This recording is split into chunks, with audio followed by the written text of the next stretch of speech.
The Everlasting Man by G K Chesterton. Part 1. On the Creature Called Man. Chapter 1. The Man in the Cave. Far away in some strange constellation in skies infinitely remote, there is a small star which astronomers may some day discover. At least I could never observe in the faces or demeanor of most astronomers or men of science any evidence that they have discovered it, though as a matter of fact they were walking about on it all the time. It is a star that brings forth out of itself very strange plants and very strange animals, and none stranger than the men of science. That at least is the way in which I should begin a history of the world, if I had to follow the scientific custom of beginning with an account of the astronomical universe. I should try to see even this earth from the outside, not by the hackneyed insistence of its relative position to the sun, but by some imaginative effort to conceive its remote position for the dehumanized spectator. Only, I do not believe in being dehumanized in order to study humanity. I do not believe in dwelling upon the distances that are supposed to dwarf the world. I think there is even something a trifle vulgar about this idea of trying to rebuke spirit by size. And as the first idea is not feasible, that of making the earth a strange planet so as to make it significant, I will not stoop to the other trick of making it a small planet in order to make it insignificant. I would rather insist that we do not even know that it is a planet at all, in the sense in which we know that it is a place, and a very extraordinary place too.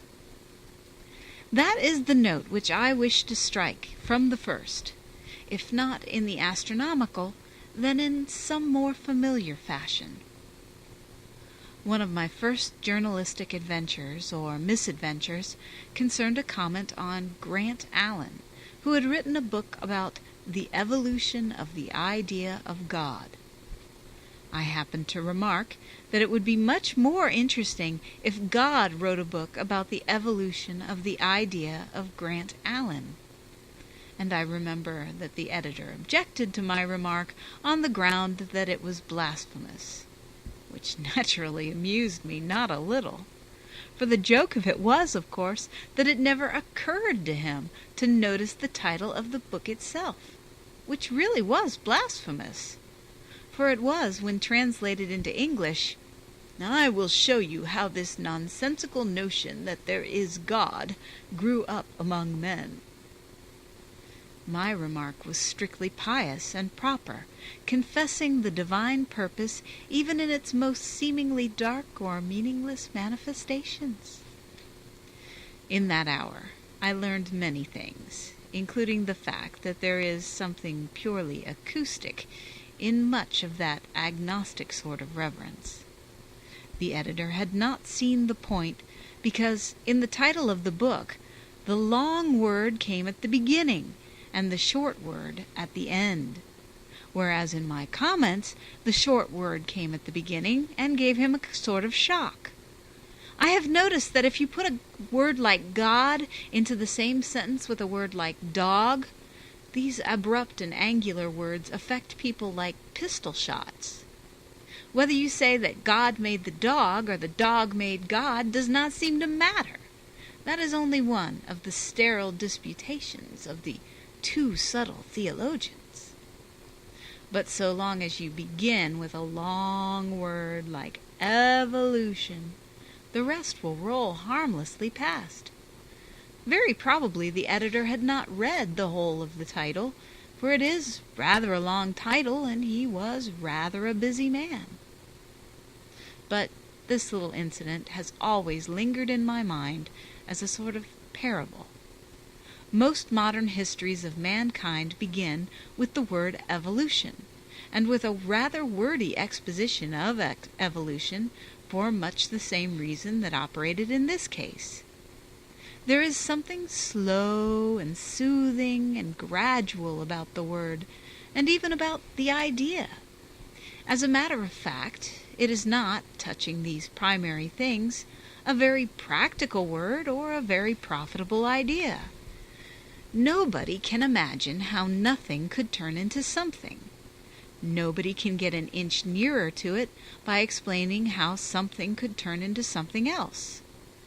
It is really far more logical to start by saying, in the beginning God created heaven and earth, even if you only mean, in the beginning some unthinkable power began some unthinkable process. For God is by its nature a name of mystery, and nobody ever supposed that man could imagine how a world was created any more than he could create one. But evolution really is mistaken for explanation. It has the fatal quality of leaving on many minds the impression that they do understand it and everything else, just as many of them live under a sort of illusion that they have read The Origin of Species.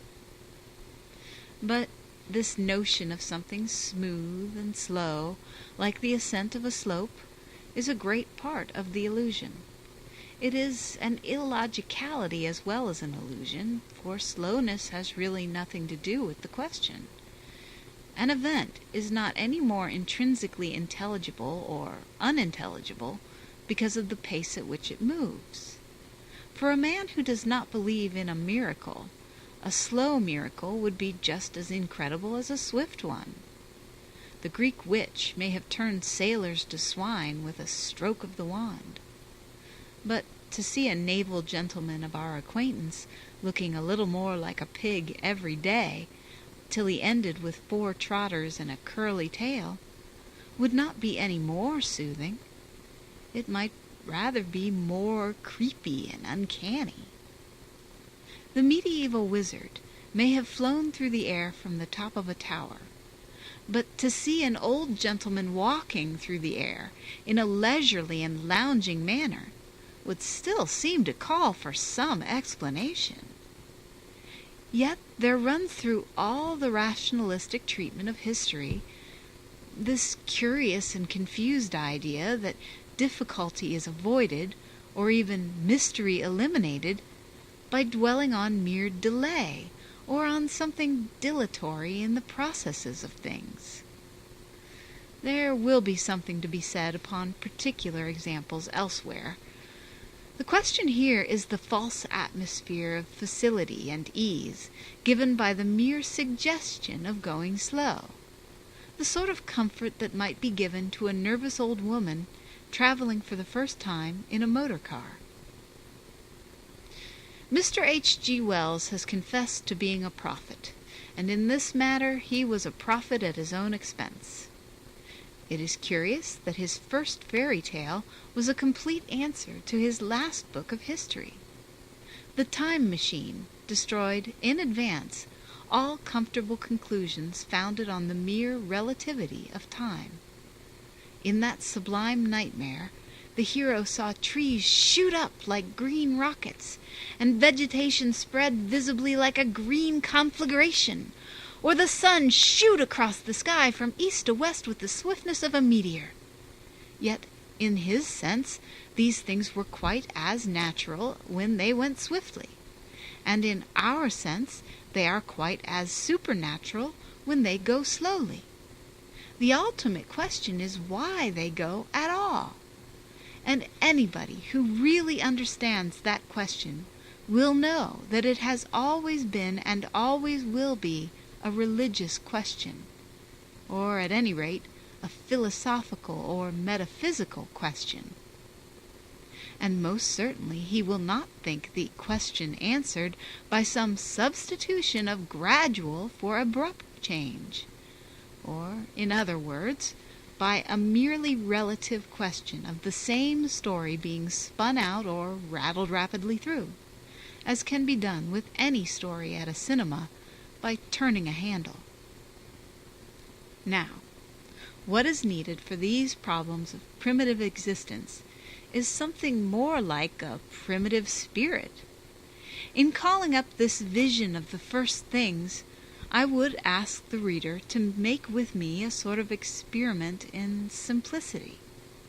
And by simplicity I do not mean stupidity, but rather the sort of clarity that sees things like life rather than words like evolution.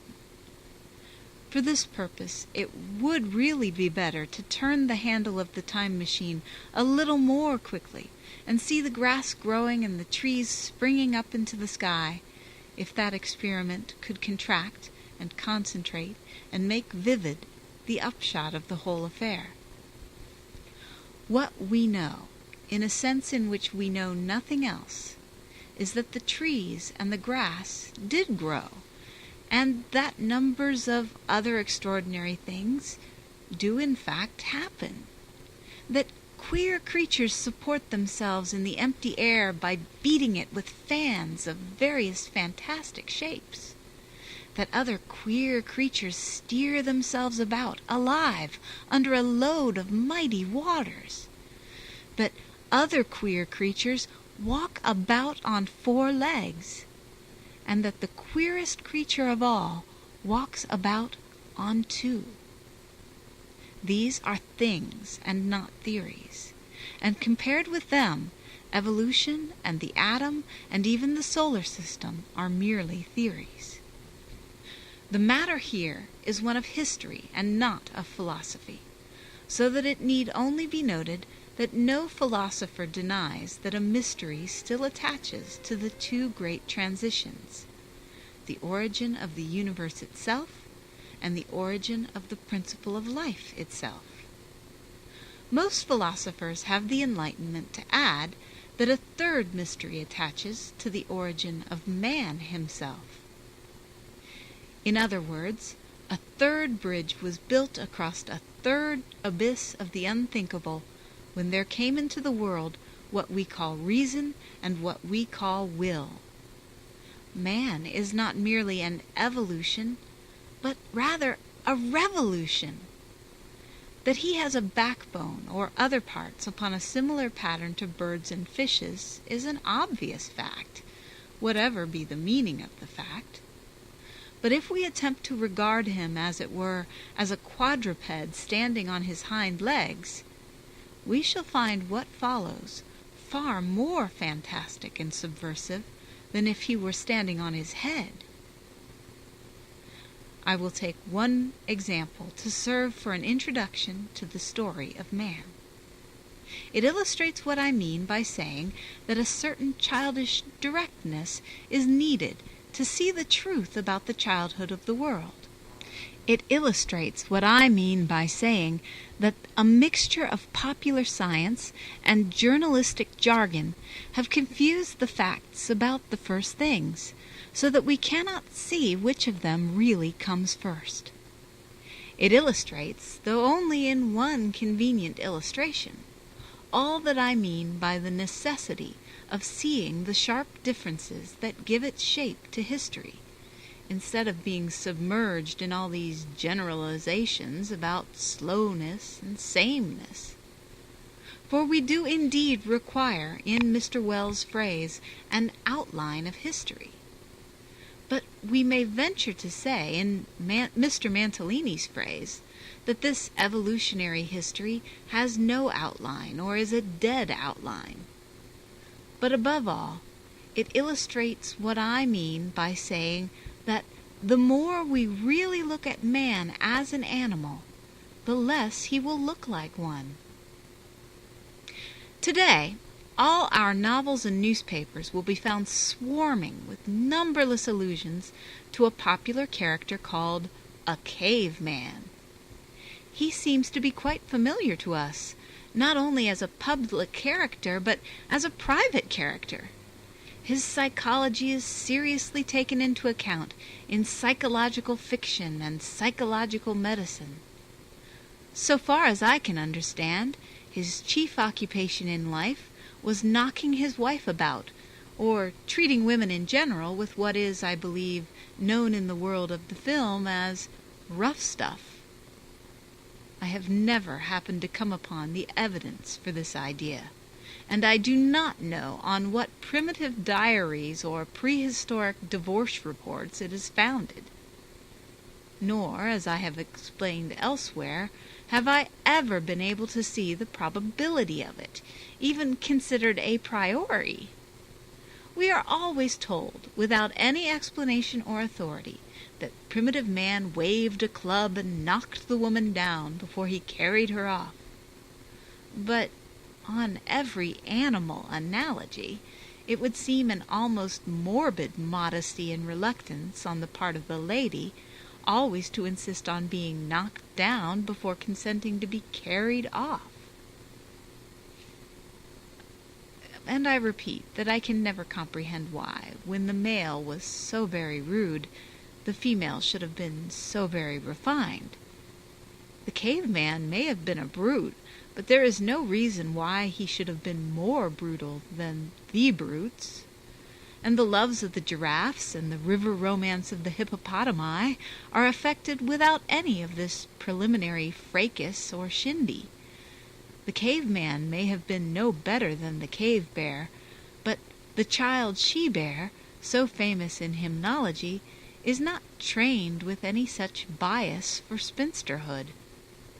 In short, these details of the domestic life of the cave puzzle me upon either the revolutionary or the static hypothesis. And in any case, I should like to look into the evidence for them, but unfortunately I have never been able to find it.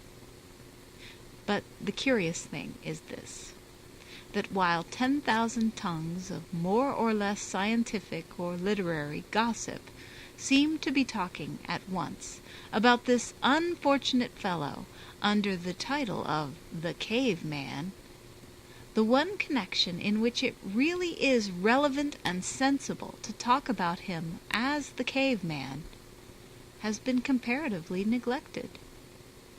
People have used this loose term in 20 loose ways, but they have never even looked at their own term for what could really be learned from it.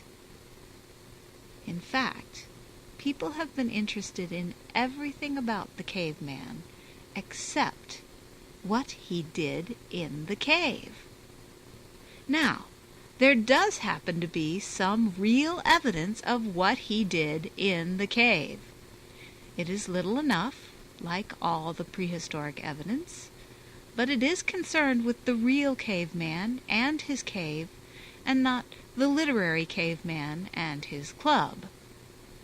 And it will be valuable to our sense of reality to consider quite simply what that real evidence is, and not to go beyond it. What was found in the cave was not the club, the horrible, gory club, notched with the number of women it had knocked on the head. The cave was not a Bluebeard's chamber filled with the skeletons of slaughtered wives. It was not filled with female skulls all arranged in rows and all cracked like eggs. It was something quite unconnected, one way or the other, with all the modern phrases and philosophical implications and literary rumors which confuse the whole question for us. And if we wish to see as it really is this authentic glimpse of the morning of the world, it will be far better to conceive even the story of its discovery as some such legend of the land of morning. It would be far better to tell the tale of what was really found as simply as the tale of heroes finding the golden fleece or the gardens of the Hesperides. If we could so escape from a fog of controversial theories into the clear colors and clean-cut outlines of such a dawn. The old epic poets at least knew how to tell a story, possibly a tall story, but never a twisted story, never a story tortured out of its own shape to fit theories and philosophies invented centuries afterwards. It would be well if modern investigators could describe their discoveries in the bald narrative style of the earliest travelers, and without any of these long, elusive words that are full of irrelevant implication and suggestion. Then we might realize exactly what we do know about the caveman, or at any rate, about the cave. A priest and a boy entered some time ago a hollow in the hills and passed into a sort of subterranean tunnel that led into a labyrinth of such sealed and secret corridors of rock. They crawled through cracks that seemed almost impassable. They crept through tunnels that might have been made for moles. They dropped into holes as hopeless as wells. They seemed to be burying themselves alive 7 times over beyond the hope of resurrection. This is but the commonplace of all such courageous exploration. But what is needed here is someone who shall put such stories in the primary light, in which they are not commonplace. There is, for instance, something strangely symbolic in the accident that the first intruders into that sunken world were a priest and a boy, the types of the antiquity and of youth of the world.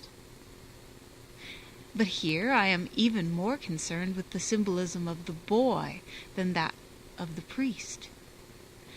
Nobody who remembers boyhood needs to be told what it might be to a boy to enter, like Peter Pan, under a roof of the roots of all the trees, and go deeper and deeper till he reach what William Morris called the very roots of the mountains.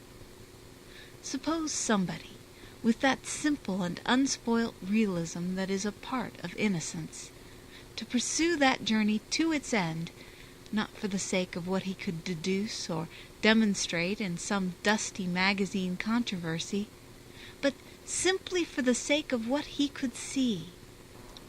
What he did see at last was a cavern so far from the light of day that it might have been the legendary Dom Daniel cavern that was under the floor of the sea. This secret chamber of rock, when illuminated after its long night of unnumbered ages, revealed on its walls large and sprawling outlines diversified with colored earths. And when they followed the lines of them, they recognized, across that vast and void of ages, the movement and gesture of a man's hand. They were drawings or paintings of animals, and they were drawn or painted not only by a man, but by an artist. Under whatever archaic limitations, they showed that love of the long sweeping or the long wavering line which any man who has ever drawn or tried to draw will recognize, and about which no artist will allow himself to be contradicted by any scientist. They showed the experimental and adventurous spirit of the artist, the spirit that does not avoid but attempt difficult things, as where the draftsman had represented the action of the stag when he swings his head clean round and noses toward his tail, an action familiar enough in the horse. But there are many modern animal painters who would set themselves something of a task in rendering it truly. In this and 20 other details, it is clear that the artist had watched animals with a certain interest and presumably a certain pleasure. In that sense, it would seem that he was not only an artist, but a naturalist, the sort of naturalist who is really natural. Now, it is needless to note, except in passing, that there is nothing whatever in the atmosphere of that cave to suggest the bleak and pessimistic atmosphere of that journalistic cave of the wind that blows and bellows about us with countless echoes concerning the caveman. So far as any human character can be hinted at by such traces of the past, that human character is quite human, and even humane. It is certainly not the ideal of an inhuman character, like the abstraction invoked in popular science. When novelists and educationists and psychologists of all sorts talk about the caveman, they never conceive him in connection with anything that is really in the cave. When a realist of the sex novel writes, "Red sparks danced in Dagmar Doubledick's brain. He felt the spirit of the caveman rising within him," the novelist's readers would be very much disappointed if Dagmar only went off and drew large pictures of cows on the drawing-room wall. When the psychoanalyst writes to a patient, "The submerged instincts of the caveman are doubtless prompting you to gratify a violent impulse," he does not refer to the impulse to paint in watercolors, or to make conscientious studies of how cattle swing their heads when they graze. Yet we do know, for a fact, that the caveman did these mild and innocent things, and we have not the most minute speck of evidence that he did any of the violent and ferocious things. In other words, the caveman, as commonly presented to us, is simply a myth, or rather, a muddle, for a myth has at least an imaginative outline of truth. The whole of the current way of talking is simply a confusion and a misunderstanding, founded on no sort of scientific evidence and valued only as an excuse for a very modern mood of anarchy. If any gentleman wants to knock a woman about, he can surely be a cad without taking away the character of the caveman, about whom we know next to nothing, except what we can gather from a few harmless and pleasing pictures on a wall. But this is not the point about the pictures or the particular moral here to be drawn from them. That moral is something much larger and simpler, so large and simple that when it is first stated it will sound childish. And indeed it is, in the highest sense, childish, and that is why I have in this apologue in some sense seen it through the eyes of a child. It is the biggest of all the facts really facing the boy in the cavern, and is perhaps too big to be seen. If the boy was one of the flock of the priest, it may be presumed that he had been trained in a certain quality of common sense, that common sense that often comes to us in the form of tradition. In that case, he would simply recognize the primitive man's work as the work of a man, interesting but in no way incredible in being primitive. He would see what was there to see, and he would not be tempted into seeing what was not there by any evolutionary excitement or fashionable speculation. If he had heard of such things, he would admit, of course, that the speculations might be true, and were not incompatible with the facts that were true. The artist may have had another side to his character besides that which he has alone left on record in his works of art. The primitive man may have taken a pleasure in beating women as well as drawing animals. All we can say is that the drawings record the one, but not the other. It may be true that when the caveman's finished jumping on his mother or his wife, as the case may be, he loves to hear the little brook a-gurgling, and also to watch the deer as they come down to drink at the brook. These things are not impossible, but they are irrelevant. The common sense of the child could confine itself to learning from the facts what the facts have to teach. And the pictures in the cave are very nearly all the facts there are. So far as that evidence goes, the child would be justified in assuming that a man had represented animals with rock and red ochre for the same reason as he himself was in the habit of trying to represent animals with charcoal and red chalk. The man had drawn a stag just as the child had drawn a horse, because it was fun. The man had drawn a stag with his head turned, as the child had drawn a pig with his eyes shut, Because it was difficult. The child and the man, being both human, would be united by the brotherhood of men.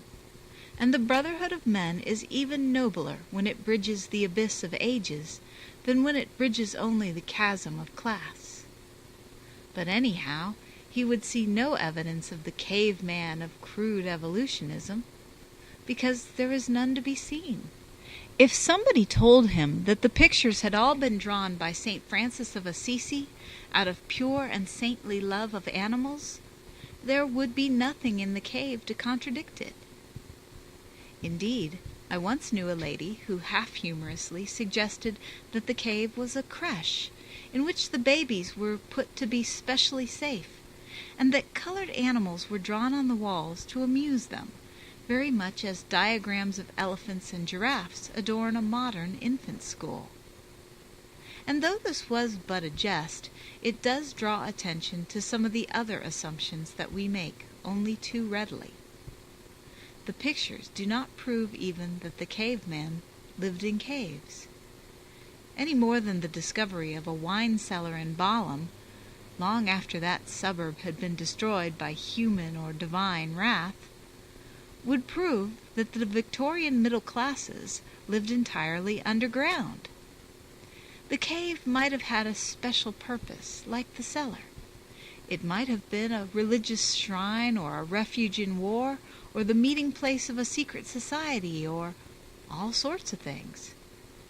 But it is quite true that its artistic decoration has much more of the atmosphere of a nursery than of any of those nightmares of anarchical fury and fear. I have conceived a child as standing in the cave, and it is easy to conceive any child, modern or immeasurably remote, as making a living gesture, as if to pat the painted beasts upon the wall. In that gesture there is a foreshadowing, as we shall see later, of another cavern and another child.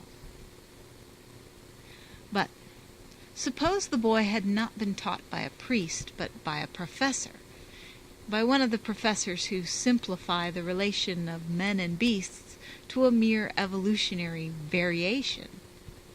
Suppose the boy saw himself with the same simplicity and sincerity as a mere Mowgli running with the pack of nature, and roughly indistinguishable from the rest save by a relative and recent variation. What would be for him the simplest lesson of that strange stone picture book? After all, it would come back to this, that he had dug very deep and found the place where a man had drawn the picture of a reindeer. But he would dig a good deal deeper before he found a place where a reindeer had drawn a picture of a man. And that sounds like a truism, but in this connection it is really a very tremendous truth. He might descend to depths unthinkable. He might sink into sunken continents as strange as remote stars. He might find himself in the inside of the world as far from men as the other side of the moon. He might see in those cold chasms or colossal terraces of stone, traced in the faint hieroglyphic of the fossil, the ruins of lost dynasties of biological life, rather like the ruins of successive creations and separate universes than the stages in the story of one. He would find the trail of monsters blindly developing in directions outside all our common imagery of fish and bird, groping and grasping and touching life with every extravagant elongation of horn and tongue and tentacle, growing a forest of fantastic caricatures of the claw and the fin and the finger. But nowhere would he find one finger that had traced one significant line on the sand. Nowhere one claw that had even begun to scratch the faint suggestion of form. To all appearance, the thing would be as unthinkable in all those countless cosmic variations of forgotten eons as it would be in the beasts and birds before our eyes. The child would no more expect to see it than to see the cat scratch on the wall a vindictive caricature of the dog. The childish common sense would keep the most evolutionary child from expecting to see anything like that. And yet, in the traces of the rude and recently evolved ancestors of humanity, he would have seen exactly that. It must surely strike him as strange that men so remote from him should be so near, and that beasts so near to him should be so remote. To his simplicity, it must seem at least odd that he could not find any trace of the beginning of any arts among any animals. That is the simplest lesson to learn in the cavern of the colored pictures.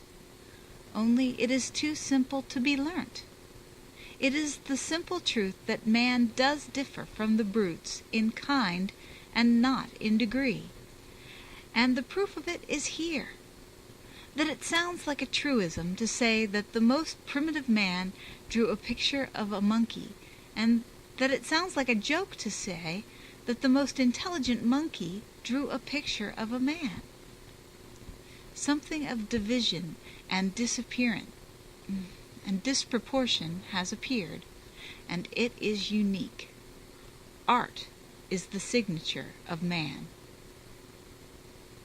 That is the sort of simple truth with which a story of the beginnings ought really to begin.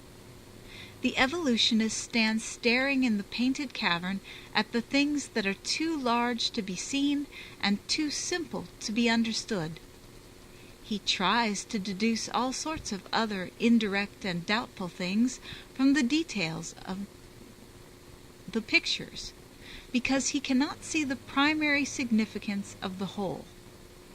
Thin and theoretical deductions about the absence of religion or the presence of superstition, about tribal government and hunting and human sacrifice and heaven knows what. In the next chapter I shall try to trace in a little more detail the much disputed question about these prehistoric origins of human ideas, and especially of the religious idea. Here I am only taking this one case of the cave as a sort of symbol of the simpler sort of truth with which the story ought to start.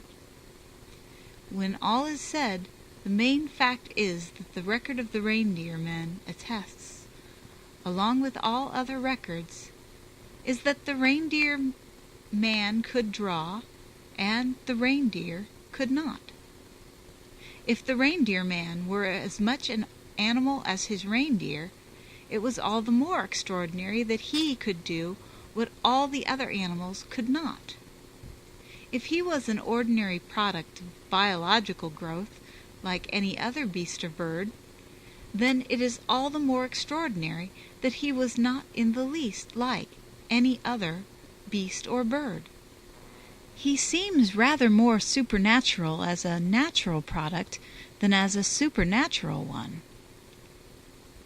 But I have begun this story in the cave, like the cave of the speculations of Plato, because it is a sort of model of the mistake of merely evolutionary introductions and prefaces.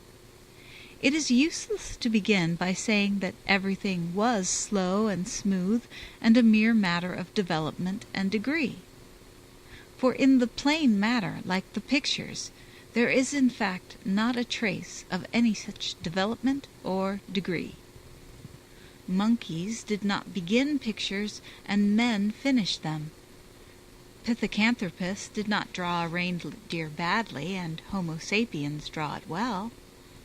The higher animals did not draw better and better portraits. The dog did not paint better in his best period than in his early bad manner as a jackal. The wild horse was not an impressionist, and the race-horse a post-impressionist.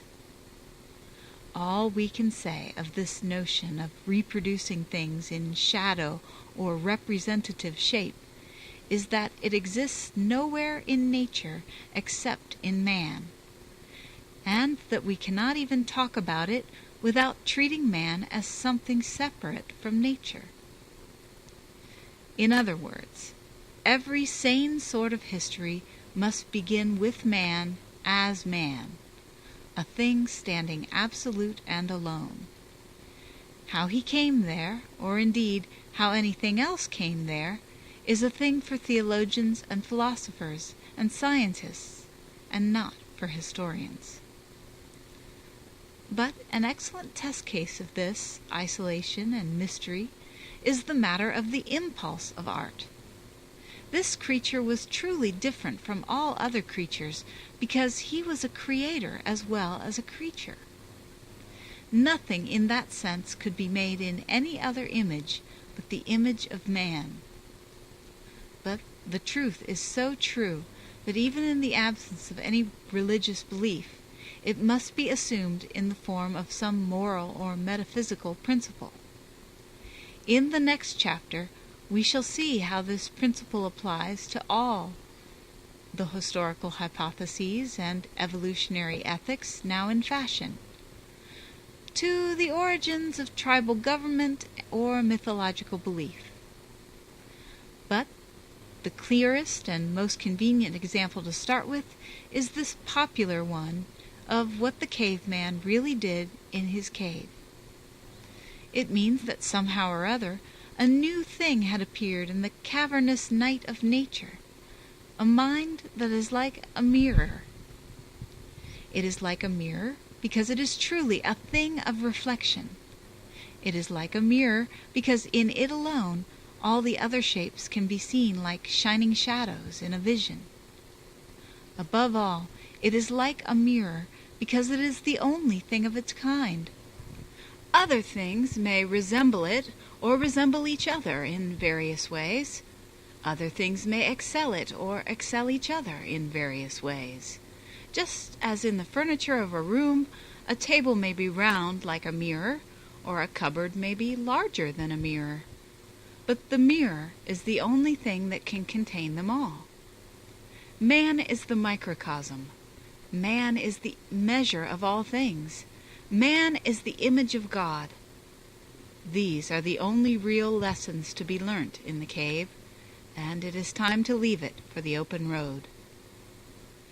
It will be well in this place, however, to sum up once and for all what is meant by saying that man is at once the exception to everything and the mirror and measure of all things.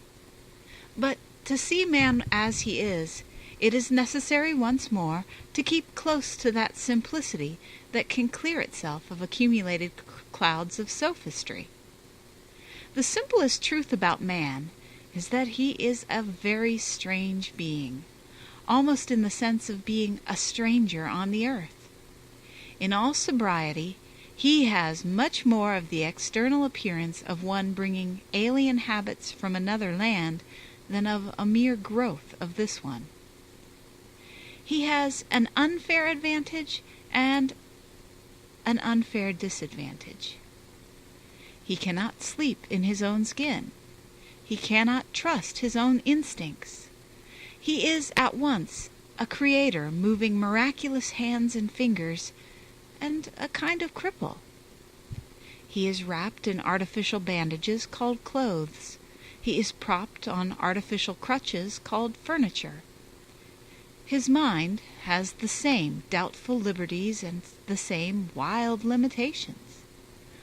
Alone among the animals, he is shaken with the beautiful madness called laughter, as if he had caught sight of some secret in the very shape of the universe, hidden from the universe itself. Alone among the animals, he feels the need of averting his thought from the root realities of his own bodily being, of hiding them as in the presence of some higher possibility, which creates the mystery of shame. Whether we praise these things as natural to man, or abuse them as artificial in nature, they remain in the same sense unique. This is realized by the whole popular instinct called religion, until disturbed by pedants, especially the laborious pedants of the simple life. The most sophistical of all sophists are gymnosophists. It is not natural to see man as a natural product. It is not common sense to call man a common object of the country or the seashore. It is not seeing straight to see him as an animal. It is not sane. It sins against the light, against that broad daylight of proportion which is the principle of all reality. It is reached by stretching a point, by making out a case, by artificially selecting a certain light and shade, by bringing into prominence the lesser or lower things which may happen to be similar. The solid thing standing in the sunlight, the thing we can walk round and see from all sides, is quite different. It is also quite extraordinary, and the more sides we see of it, the more extraordinary it seems. It is emphatically not a thing that follows or flows naturally from anything else. If we imagine that an inhuman or impersonal intelligence could have felt from the first the general nature of the non-human world, sufficiently to see that things would evolve in whatever way they did evolve, there would have been nothing whatever in all that natural world to prepare such a mind for such an unnatural novelty. To such a mind, man would most certainly not have seemed something like one herd out of 100 herds finding richer pasture, or one swallow out of 100 swallows making a summer under a strange sky. It would not be in the same scale and scarcely in the same dimension. We might as truly say that it would not be in the same universe.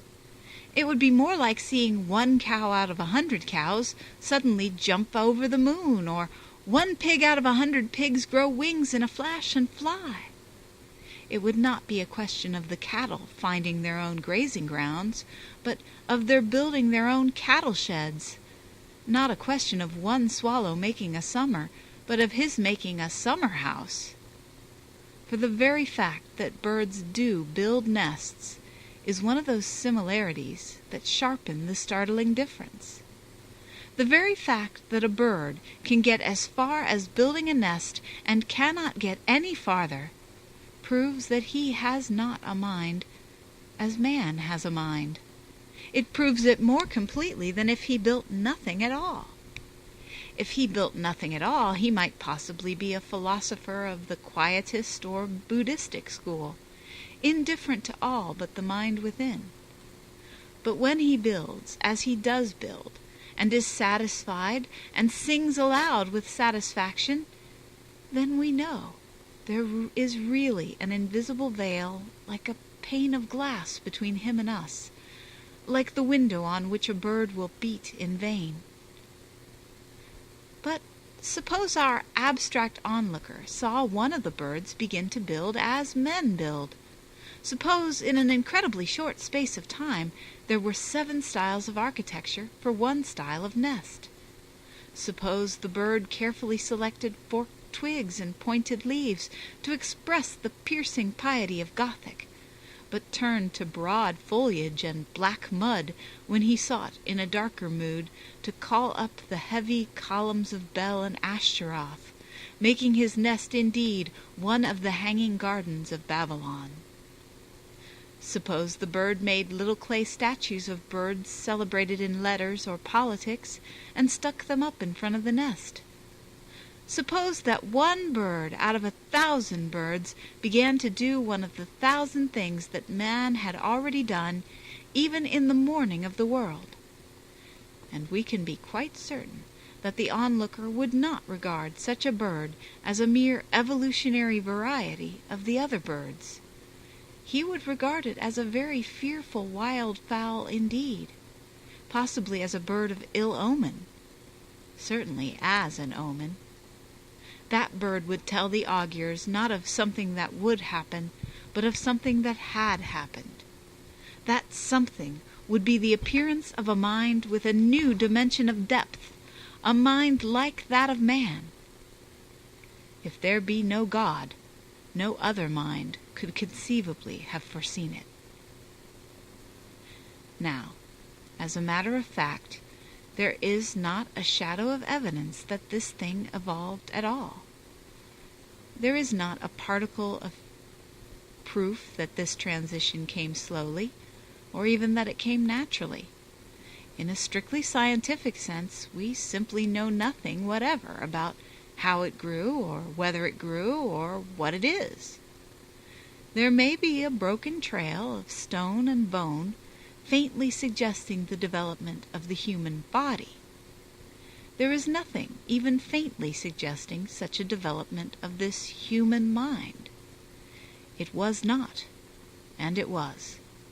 We know not in what instant or in what infinity of years. Something happened, and it has all the appearance of a transaction outside of time. It has therefore nothing to do with history in the ordinary sense.